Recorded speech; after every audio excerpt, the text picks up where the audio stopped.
இப்போ அமெரிக்காவில சார்லி கிரிக் அப்படின்னு சொல்லக்கூடியதான ஒரு எவாஞ்சலிஸ்ட், 32 வயசு.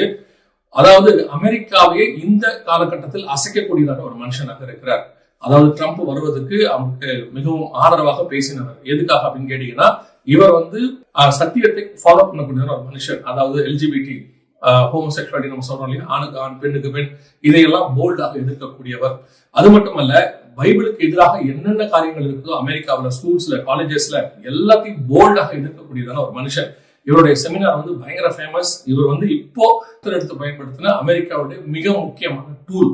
இவர் இப்பொழுது கொலை செய்யப்பட்டிருக்கிறார். அதாவது ஒரு யூனிவர்சிட்டியில பேசிக்கொண்டே இருக்கும் பொழுது அவருடைய தொண்டையில குண்டு பாஞ்சிருக்கு.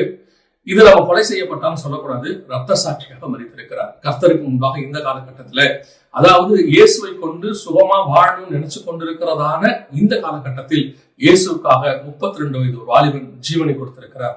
ஸ்தேவானை பார்த்திருக்கிறோம், வேதாகமத்துல எத்தனையோ அப்போஸ்தலர்களை பார்த்திருக்கிறோம். அந்த மாதிரி ஒரு அசைவை ஏற்படுத்தினதான ஒரு ஊழியக்காரர் இன்னைக்கு கர்த்தருடைய ராஜ்யத்துக்குள் நித்திரைக்குள்ளே பிரவேசித்திருக்கிறார். சந்தோஷமான விஷயம் தான் ரத்த சாட்சியை மரிப்பது என்பது. ஆனாலும் நமக்கு ஒரு நல்ல ஆயுதம் நம் கையை விட்டு போயிருக்கிறது. கடைசி காலத்தில் கர்த்தருக்காக வல்லமையா எழும்பினதான ஒரு தேவ மனுஷன். ஆனால் நான் நிச்சயம் விசுவாசிக்கிறேன், இந்த மாதிரி தேவ மனிதர்கள் போகும்பொழுது அவர்களுடைய சிந்தப்பட்ட இந்த பூமியில சிந்தப்பட்டதான ரத்தத்திலிருந்து இதே மாதிரி ஆண்டவர் அநேகம் ஆயிரம் குழிகளை சார்லசிரிகளை எழுப்புவார் என்பது மட்டும் நிச்சயம்.